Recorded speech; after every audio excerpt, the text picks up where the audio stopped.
Rock me, mama, any way you feel. Hey, mama, rock me.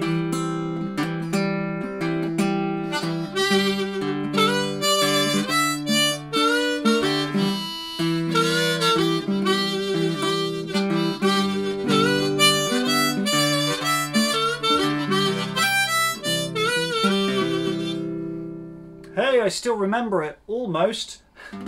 This was my busking tune in Paris many years ago. Actually not that long, and I was playing the ukulele. I remember in the key of C and an F harmonica on my rack, and actually made some euros, amazingly. This is a great song to learn about chord theory. Don't be scared, it's pretty simple once you get into it. This song's taken from my Bluegrass and Country Level 3 harmonica course. If you're into details, tabs, longer lessons, MP3s, all that malarkey, take a look. Click the link in the description. Otherwise, let's get into this. So we're in the key of G, C harmonica, playing in second position. The song, the reference that I know is actually the Old Crow Medicine Show version of this song, which is actually how I got into bluegrass and country music and old time and string band music. That's another story. We're going to do it in G because it's just easier theoretically. So one chord at a time. Wagon Wheel starts on a G. And for a G, we're in second position, so you probably know that the 2-hole draw is a G. And we're going to play what we call a major arpeggio. Or actually, we're going to arpeggiate each chord. The first chord happens to be a major chord, so we're going to play a major arpeggio. All that means, an arpeggio, is that in a chord you have a number of notes played together. So for our G, we're going to do a 2-draw. And then we're going to do a 3-draw.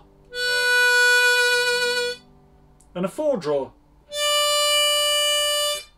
And we call that, don't get scared of this, the root, the third, the fifth of the chord.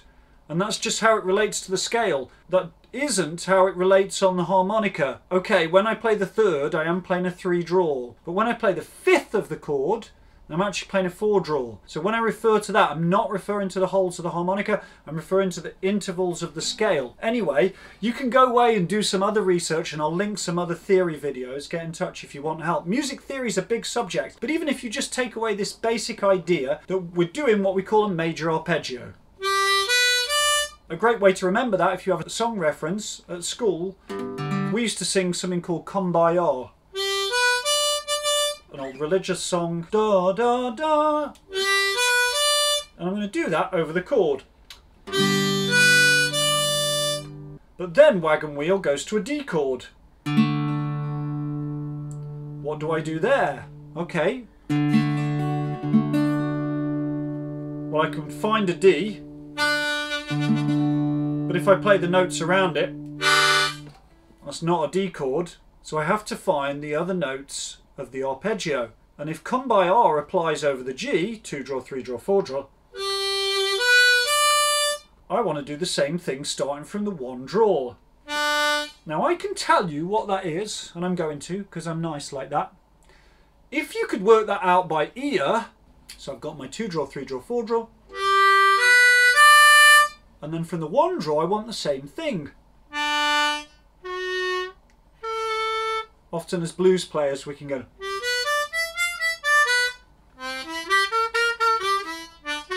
you know, that kind of thing. So you might know this from there. We've got a 1-draw, a 2-draw bend a half step, slightly tricky if you're not used to that bend, and our 3-draw bend to full step. So we're going to do our 2 chords. Here's our G and our D. And what's the next chord of Wagon Wheel? It's actually an E minor. Okay, so over this, I'm going to do a minor arpeggio. So this is like a minor arpeggio is the same as a major arpeggio with 1 note difference. It creates a slightly different flavour. But the important thing is that it works over the chord. It works over that E minor. And the final chord is a C. This one's easy. So we can play a 1 blow, 2 blow, and a 3 blow or a 2 draw. I'm going to play a 2 draw.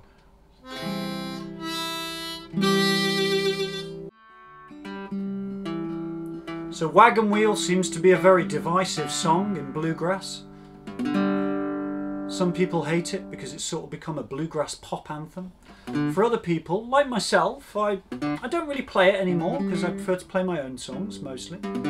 But I do have a soft spot for it, and I recently listened to that old Crow Medicine Show album with this song on, and I think it's a great album. It's still a great album, and I remember being at college, getting into that. There was a nice version, there's a cocaine song, great Vietnam War song on there, forget the name of it. It's a great album. So we've got the G, the D, the E minor, C. Now it does do the set on the repeat, it does something slightly different, but I'm just going to go around those 4 chords at the moment.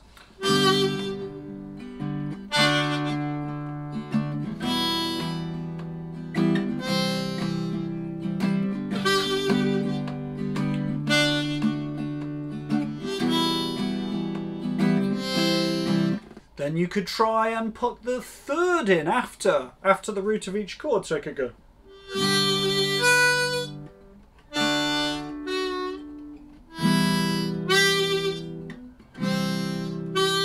Oh, I went to the 5th on the C. Silly me. Here we go again. Cut. Start again. That's okay. I'm editing my own video. We'll carry on. Here we go. The G.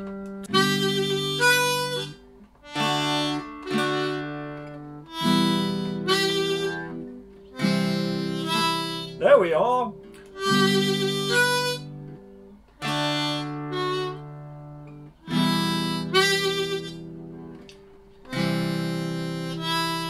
And of course, I could work in all the arpeggios there. I could even put the octaves on top. So for example, over the G, I could go, you know, something like that. And do that the same with each chord. So thanks folks, have a go at this. Don't be scared of the terminology. Even if you just learn those chords step by step. If you're interested in much longer lessons on this, of course, check out my Bluegrass and Country Harmonica Level 3 course. I build up to this with a range of backing tracks using fewer chords, and then we get some 3-4 chord songs, delve into this a little bit deeper. There's a whole range of songs, licks, and comping in that course, MP3s, tabs, all that kind of stuff. Otherwise, see you for another video very soon. Bye-bye.